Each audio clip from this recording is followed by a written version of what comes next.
Competitive world में आप सभी का स्वागत है।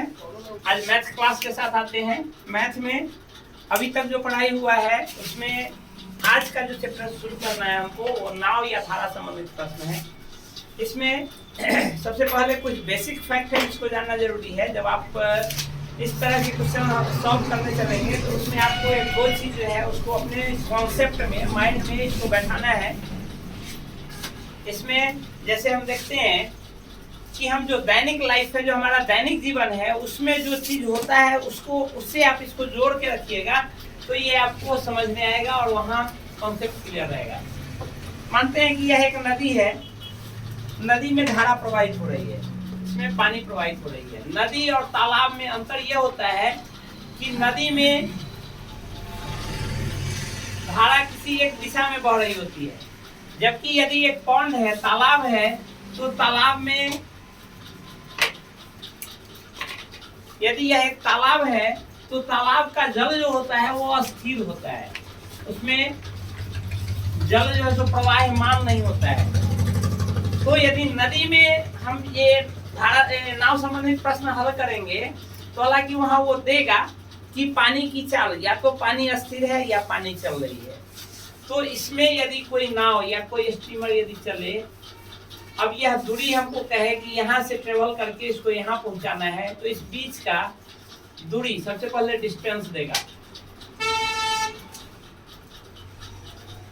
साथ ही यहाँ देखेंगे कि इस स्टीमर या इस नाव की अपनी चाल होगी, उसको हम शांत जल में या स्थिर जल में नाव की चाल कहेंगे।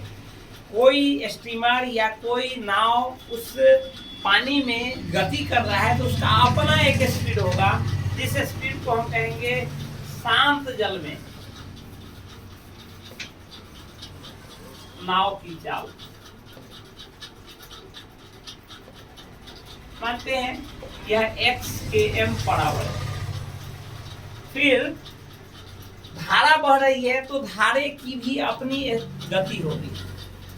यदि पानी बह रही है, पानी अस्थिर नहीं है, शांत जल है, तो उसका स्पीड क्या होगा? 0 होगा, 0 होगा। लेकिन यदि धारा बह रही है तो वहां उसका अपना भी स्पीड होगा।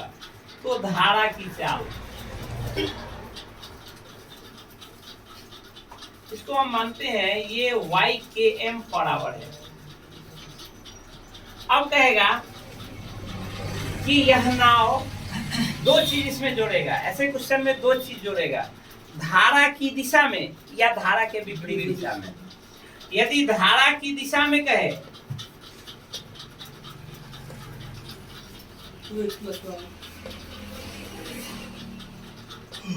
नाव की चाल, तो धारा की दिशा में जाएगा। नाव अपने से खुद से यदि इस नाव को उठा करके तालाब में रख देते तो ये कह रहा है शांत जल का वही मतलब है कि जल का प्रवाह यदि स्थिर हो तो शांत जल में नाव की चाल x किलोमीटर बराबर है। और धारा यदि नाव नहीं रहे, खुद बह रही हो, पानी का स्पीड कह रहा है कि y किलोमीटर, तो धारा की दिशा में यदि नाव चलेगा तो दोनों गति जुड़ जाएगा। यानी धारा की दिशा में यदि नाव चले तो x और plus y km per hour, इतना जो है सो 1 घंटे में ये चल जाएगा। लेकिन यदि हमको कहे कि धारा की विपरीत दिशा में,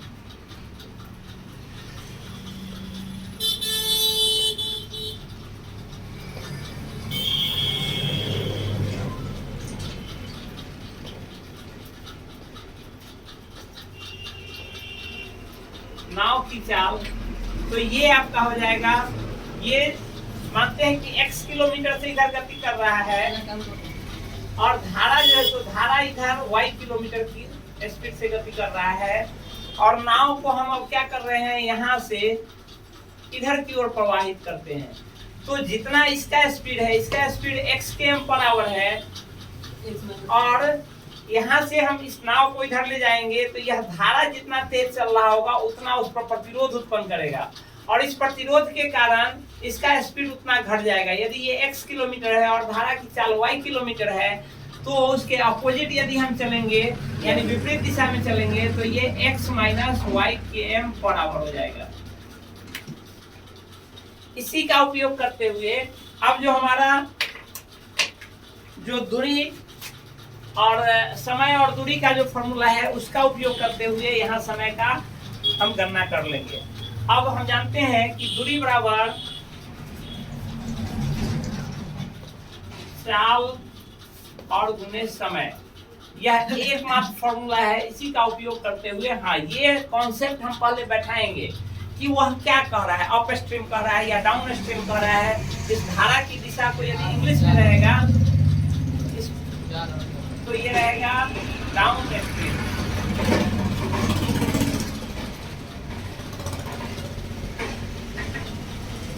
और धारा के विपरीत रहेगा तो अप स्ट्रीम।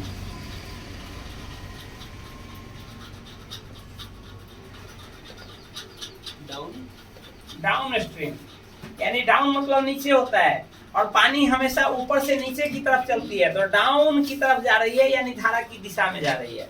अप मतलब ऊपर होता है, पानी कभी ऊपर से नीचे से ऊपर नहीं चढ़ता है, हमेशा ऊपर से नीचे चढ़ता है। तो अप स्ट्रीम का मतलब हुआ उल्टा, पानी जिस दिशा में बह रहा है उसके उल्टा चल रहा है, तो अप स्ट्रीम या डाउन स्ट्रीम।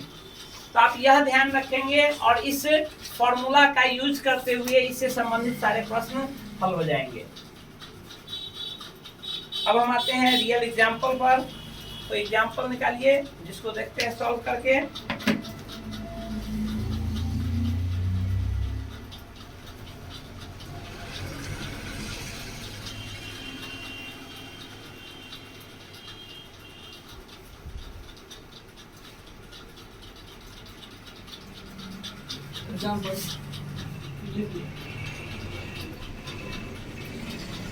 आते हैं किसी एक एग्जाम्पल पे।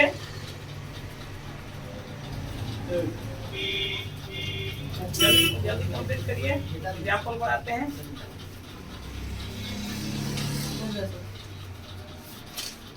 एक सिंपल फर्स्ट क्वेश्चन सिंपल है, कहता है कि एक तैराक की चाल धारा की दिशा में 10 किलोमीटर प्रति आवर है। एक तैराक है, एक आदमी है जो तैर रहा है।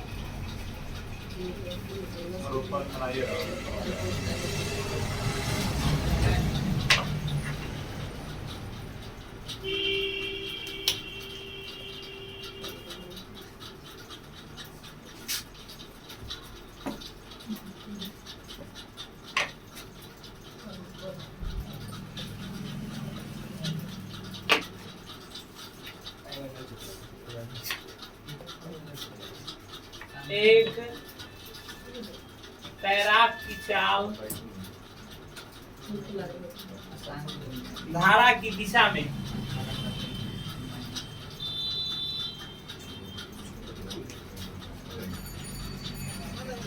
कितना है 10 किलोमीटर पर आवर है।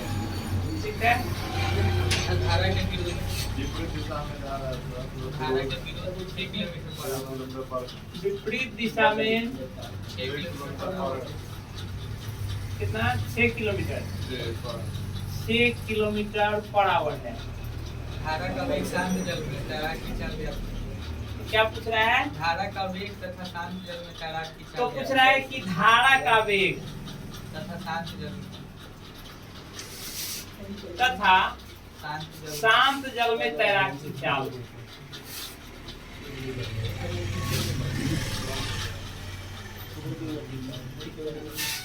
चाल निकाले।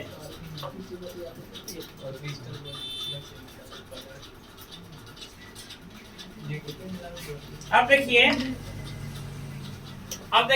जो हमने कॉन्सेप्ट दिया उसका उपयोग करते हुए इस क्वेश्चन को सॉल्व करते हैं। तो सबसे पहले कहता है तैराक की चाल धारा की दिशा में, इसका मतलब है ये 10 किलोमीटर। सबसे पहले तो आप इसमें जब भी ऐसा क्वेश्चन हो तो सबसे पहले इसमें आप शांत जल में तैराक हो, नाव हो, स्ट्रीम हो, कुछ भी हो, उसका चाल मान लीजिए। माना कि शांत जल में तैराक की चाल x के m पर आवर है, x के m पर आवर तथा साथ ही ये तो शांत जल में तैराक की चाल है, साथ में जल की भी चाल है अपनी, तथा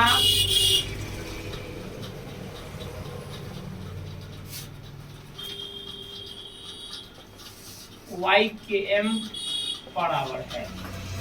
ये दो चीज हम एज्यूम कर रहे हैं कि मानते हैं कि स्ट्रीम जो बह रही है, जो धारा बह रही है, वो y किलोमीटर पर आवर के स्पीड से बह रही है, और जो आदमी उसमें तैर रहा है उसका अपना प्रॉपर चाल x किलोमीटर पर आवर है। अब क्वेश्चन पर आते हैं, कहता है कि एक तैराक की चाल धारा की दिशा में 10 किलोमीटर पर आवर है। इसका मतलब है कि धारा की दिशा में, अर्थात धारा की दिशा में जा रहा है तो क्या होगा, तैराक की चाल और प्लस धारा की चाल दोनों होगा, अर्थात तैराक की चाल x किलोमीटर पर आवर और धारा की चाल y kilometre per hour is equal to, ये क्या कर रहा है, 10 किलोमीटर है, 10 किलोमीटर पर आवर है। अब कहता है विपरीत दिशा में 6 किलोमीटर पर आवर जाता है, अर्थात धारा की चाल और माइनस तैराक की चाल और माइनस धारा की चाल बराबर 6 किलोमीटर पर आवर। दो इक्वेशन हो गया, दोनों इक्वेशन को क्या करिए, आपस में जोड़ दीजिए। जोड़िएगा तो y से y कैंसिल हो जाएगा और 2x इज इक्वल टू 10 और प्लस 6 यानी 16 और x बराबर हो गया कितना, 8। तो यही आपका x जो हुआ 8 किलोमीटर पर आवर। ये क्या है, 8 किलोमीटर पर आवर आपका, ये तैराक की चाल 8 किलोमीटर पर आवर है। इस आधार पर यदि हम इसका ये तो आपका हो गया क्या, तैराक की चाल। यदि हम धारा की चाल निकाले तो हम इस x का वैल्यू या तो इसमें या इसमें किसी एक इक्वेशन में डाल देंगे तो आपके y का वैल्यू यानी निकल जाएगा, धारा का मान निकल जाएगा, जल की चाल, वही धारा का वेग, धारा का चाल निकल जाएगा या जल का चाल निकल जाएगा। यहाँ कह रहा है कि यदि धारा के साथ जाए तो 10 किलोमीटर 1 घंटा में चले जाता है, और शांत जल में वही आदमी, वही तैराक शांत जल में 8 किलोमीटर जाता है। इसका मतलब है कि धारा की चाल कितनी है, इसका मतलब है धारा की चाल कितनी है, 2 किलोमीटर पर आवर।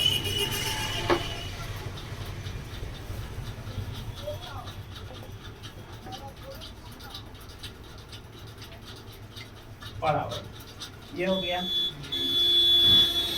इसमें इसके आधार पर बस कॉन्सेप्ट ये है, इसके आधार पर यदि आप शॉर्टकट वे में चलिएगा तो शॉर्टकट वे में होता है कि हम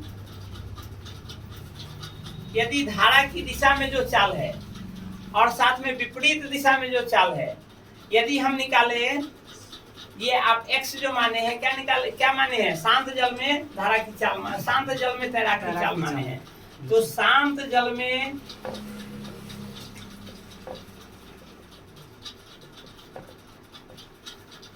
तैराक की चाल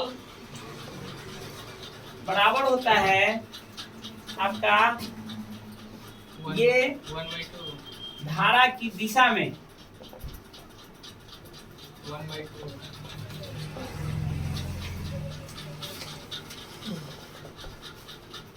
चाल प्लस विपरीत दिशा में, धारा के विपरीत दिशा में चाल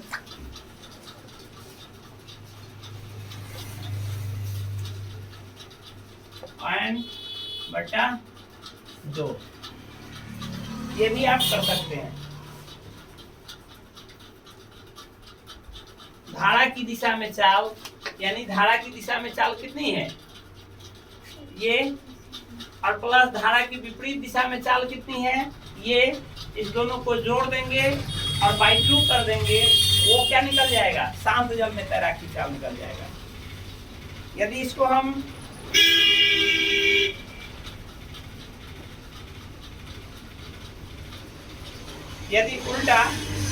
उल्टा हम करें, यदि यही हमको निकालना रहता, डायरेक्ट y का वैल्यू निकालना रहता, यहाँ हम जोड़े हैं तो x का वैल्यू निकला है, और यदि इसको घटा देते फर्स्ट इक्वेशन से सेकंड इक्वेशन में तो यहाँ माइनस हो जाता, यहाँ प्लस हो जाता, यहाँ माइनस हो जाता, अर्थात 2y हो जाता, x कैंसिल हो जाता, 2y इज इक्वल टू क्या होता, इतना माइनस इतना, अर्थात यहाँ से किसका वैल्यू निकलता, यहाँ से धारा की चाल निकलता।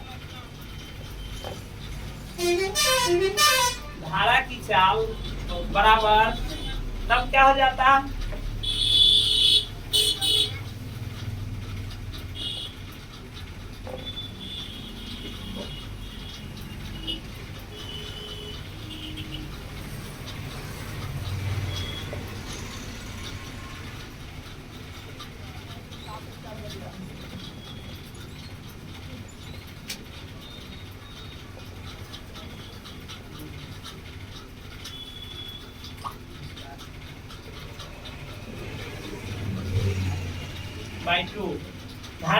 दिशा में चाल और माइनस विपरीत दिशा में चाल और बाई 2 कर देंगे तो ये जस्ट हमारा धारा की चाल निकल जाएगा। इस 2 का ध्यान रखिएगा।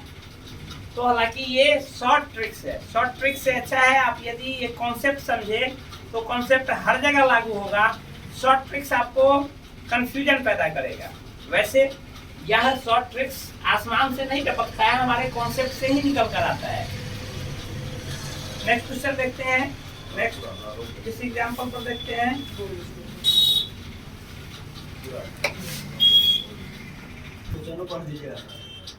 देखिए इसमें एक नदी में धारा का वेग 2 किलोमीटर पर आवर है। इसमें एक मोटर बोट 6 किलोमीटर धारा के विपरीत जाकर वापस प्रारंभिक बिंदु पर 33 मिनट में पहुंचती है। तो शांत जल में मोटर बोट की चाल निकाले, ये कह रहा है।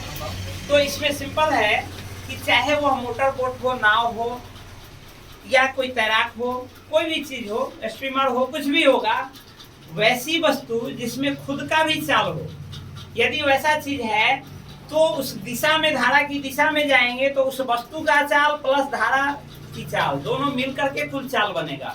और जैसे ही विपरीत आएंगे तो उस वस्तु की चाल और माइनस धारा की चाल, ये चाल हो जाएगा।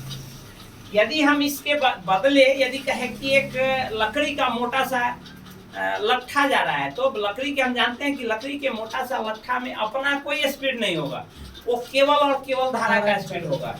क्या लकड़ी का एक मोटा सा लट्ठा धारा के विपरीत दिशा में ट्रेवल कर सकता है? नहीं कर सकता है। इसलिए वैसा क्वेश्चन नहीं होगा। वैसा ही क्वेश्चन होगा जिसमें खुद का भी चाल हो, तभी तो वो धारा के सदिश भी जाएगा। धारा के सदिश तो कोई भी वस्तु चला जाएगा, लेकिन धारा की विपरीत दिशा में वही वस्तु आएगा जिसमें अपना खुद का चाल हो और साथ में धारा की चाल से अधिक चाल हो, तभी वो वापस आ पाएगा। नहीं तो उसका खुद का चाल है लेकिन धारा से कम चाल है। जैसे धारा 2 किलोमीटर, क्वेश्चन कर रहा है धारा 2 किलोमीटर पर आवर जा रहा है और इस वस्तु का चाल 1.5 किलोमीटर पर आवर रहेगा, तो क्या वो ऊपर की ओर चढ़ पाएगा? नहीं आ पाएगा। धारा के विपरीत दिशा आएगा ही नहीं, उसको उल्टे प्रयास करेगा तभी उसको आधा किलोमीटर पर आवर पीछे ही लेके चला जाएगा।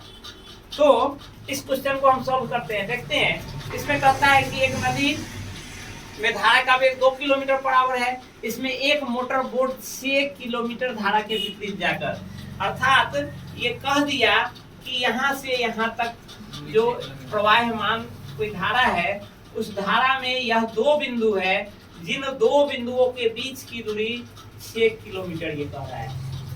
अब कह रहा है कि इसमें जो ये प्रवाहित धारा है उसकी गति 2 किलोमीटर पर आवर है। अब यहाँ कोई मोटर बोट है। सबसे पहले तो कहा है कि 6 किलोमीटर धारा के विपरीत जाकर और वापस अपने बिंदु पर आता है। तो समय यहाँ दे दिया है, समय कितना दिया है? 33 मिनट दिया है। क्योंकि हम ये किलोमीटर पर आवर में ले रहे हैं इसलिए टाइम को 33/60 मानेंगे आवर में। तो ये तो इसका स्पीड हो गया। और ये कोई मोटर बोट है, मानते हैं ये मोटर बोट है, जो पहले तो धारा के विपरीत जाता है यहाँ तक और पुनः यहाँ से लौट के आता है यहाँ तक। तो इसका मतलब ये दोनों तरफ ट्रेवल करता है। तो टोटल डिस्टेंस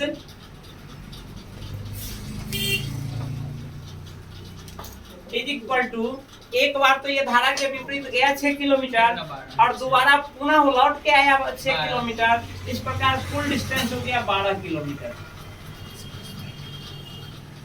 हम मानते हैं कि इस मोटर बोट का speed x km per hour है और टाइम हमारा ये दिए हुए है, जाने और आने दोनों का टाइम जो दिया है ये 33 मिनट। इसको हम चूंकि यहाँ यूनिट जो हमने लिया है किलोमीटर पर आवर में, इसलिए इस 33 मिनट को हम आवर में बदल देते हैं। तो आवर में हम जानते हैं कि 60 से भाग देते हैं तो आवर में कन्वर्ट होता है। तो इतना आवर हो गया। अब देखते हैं जो हमारा फॉर्मूला है। सबसे पहले तो ये विपरीत दिशा में आया। विपरीत दिशा में तय की गई दूरी कितनी है? 6 किलोमीटर। दूरी डिस्टेंस एंड बाय स्पीड, आप प्लस फिर इधर से ये जाएगा इधर, तो फिर से distance by speed is equal to distance by speed बराबर क्या होता है? टाइम होता है। जो टाइम हमको कितना लगा है? 33/60 आवर। यह डिस्टेंस तो दोनों बार 6 किलोमीटर है, तो 6 बटा स्पीड। सबसे पहले अप द स्ट्रीम आ रहा है, यानी धारा की विपरीत दिशा में आ रहा है। तो यहाँ स्पीड क्या हो जाएगा, मोटर बोट का खुद का स्पीड है x किलोमीटर पर आवर और धारा का स्पीड है 2 किलोमीटर पर आवर। तो इसका स्पीड क्या हो जाएगा, x minus 2 kilometre per our. ये हो गया यहाँ से यहाँ आने में लगा समय। यह समय जो दिया है केवल एक तरफ जाने का समय नहीं है, पुनः लौटने का भी समय है। इसके लिए हमको करना होगा प्लस, फिर से यहाँ से यहाँ जाएगा तो इसको लगेगा कितना डिस्टेंस ट्रेवल करेगा, 6 किलोमीटर। तो यह हुआ फिर से 6 किलोमीटर डिस्टेंस। अब बाई स्पीड अब ये डाउन द स्ट्रीम जा रहा है। डाउन द स्ट्रीम में हम जानते हैं कि स्पीड अब क्या होगा, बोट जितना तेज चलेगा आप प्लस धारा उसको उतना धक्का देगा, यानी दोनों स्पीड हो जाएगा x plus 2 equal to total time taken 33/60 hours. या यूनिट हम यहाँ नहीं लिखे, वहाँ भी यूनिट नहीं लिखे। चलिए अब इसको आप सॉल्व कर दीजिए, और इसको यदि सॉल्व करेंगे तो ये क्या हो जाएगा, x स्क्वायर और माइनस 4 एलसीएम। इन दोनों का एलसीएम लेंगे तो एलसीएम क्या होगा, दोनों का गुणनफल हो जाएगा।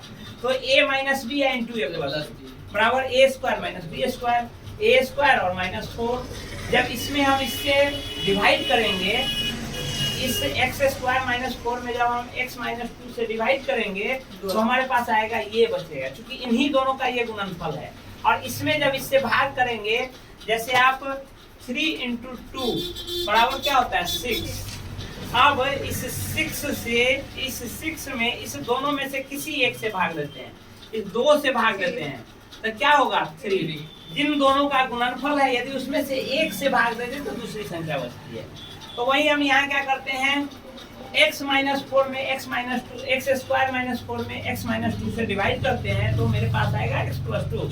इस x प्लस 2 से ऊपर वाले में गुना होगा, यानी हो जाएगा कितना 6x और प्लस 12। अब फिर से इस x प्लस 2 से डिवाइड करेंगे तो हमारे पास बचेगा x minus 2।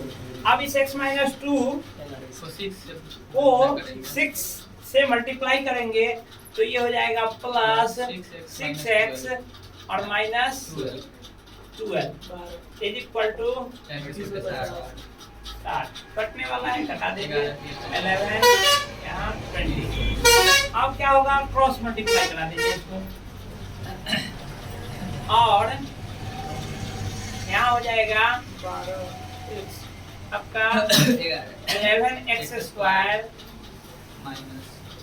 Minus 44 is equal to, यहाँ क्रॉस कराइएगा, ये 12 तो समाप्त हो जाएगा, बचेगा क्या 6x plus 6x 12x into 20 यानी 240x। इसको ले आइए लेफ्ट साइड, और 11x स्क्वायर माइनस 240x और माइनस 44 इक्वल टू 0। अब यह क्या हो गया, यह एक क्वाड्रेटिक इक्वेशन हो गया। इस क्वाड्रेटिक इक्वेशन से आप वैल्यू निकालना जानते हैं, इसको गुणनखंड विधि से इसको तोड़िए, या किसी दो क्या कहते हैं, दो फैक्टर का गुणनफल होगा, इसको फैक्टराइज करिए। फैक्टराइज में क्या करते हैं, यहाँ फर्स्ट इनटू लास्ट टेक्निक जो है उसका यूज करेंगे। ये बीच वाला जो है माइनस 240, पहले दोनों को गुना करेंगे, वो जो है इस 240 को दो ऐसे भागों में तोड़ेंगे जिन दोनों का गुणनफल फर्स्ट इनटू लास्ट के बराबर हो। फर्स्ट इनटू लास्ट को यदि गुना करेंगे तो कितना हो जाएगा,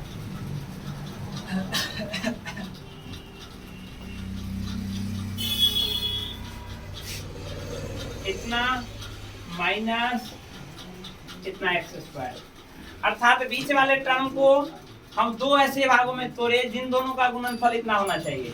तो इतना होने के लिए क्या करना होगा, हमको माइनस लाना है, और ये बीच वाला टर्म माइनस है, इसलिए एक पॉजिटिव टर्म और एक नेगेटिव टर्म में तोड़ना होगा। और 11x स्क्वायर इस बीच वाले टर्म को एक तो नेगेटिव टर्म और दूसरा पॉजिटिव टर्म में तोड़ेंगे इज इक्वल टू 0 हो जाए, minus 242 plus 2 minus 242 plus 242 x 2 और प्लस 2x। इन दोनों को यदि हम गुणा करते हैं तो देखिए प्लस इंटू माइनस माइनस, और इसको गुना करेंगे तो 484 हो जाएगा, एक्स स्क्वायर हो जाएगा। यानी गुणनफल तो इतना हो रहा है, क्या इन दोनों को जोड़ने पर इतना आ रहा है? बिल्कुल आ रहा है, क्योंकि जैसे ही साइन डिफरेंट है तो बड़े में से छोटे को घटाएंगे, 242 में से 2 को घटाएंगे तो 2x को घटाएंगे तो 240, यानी ये हमारा सही है। अब इस दोनों में क्या करेंगे, और यहाँ कॉमन देखिए, कॉमन आएगा 11x कॉमन लेने के बाद यहाँ क्या बचेगा, x, और माइनस यहाँ क्या होगा, 11 दूना 22 और 11 दूना 22, ये हो गया। प्लस यहाँ कॉमन ले लीजिए आप 2, तो यहाँ क्या बचेगा, x और माइनस 22 इक्वल टू 0, और ये 11x और प्लस 2 और into x minus 22 equal to 0, और यहाँ करिएगा या तो ये बराबर 0 या ये बराबर 0। जब ये बराबर 0 लेंगे तो x का वैल्यू क्या हो जाएगा, -2/11। जब 11x प्लस 2 बराबर 0 लेंगे तो 2 जाएगा राइट साइड में, तो -2 हो जाएगा, 11x बराबर -2 और x बराबर क्या हो जाएगा, -2/11। तो x का वैल्यू -2/11। दूसरा क्या होगा, डायरेक्ट 22। यह तो यह x हम माने थे, क्या हमने x माना था इस मोटर बोट का स्पीड। यदि मोटर बोट का स्पीड माइनस हो, निगेटिव हो, तो क्या ये अप स्ट्रीम जाएगा, कभी जाएगा ही नहीं। इसलिए यह रियल लाइफ में संभव नहीं है, या इस उदाहरण में संभव। हालांकि x का वैल्यू कुछ भी निकल सकता है, लेकिन हम चूंकि ये रियल लाइफ से लिए हैं इसलिए यह संभव नहीं है। अतः x का वैल्यू 22, अर्थात शांत जल में मोटर की चाल हम यही माने थे x किलोमीटर पर आवर, यानी शांत जल में मोटर की चाल बराबर क्या हो गया, 22 किलोमीटर पर आवर।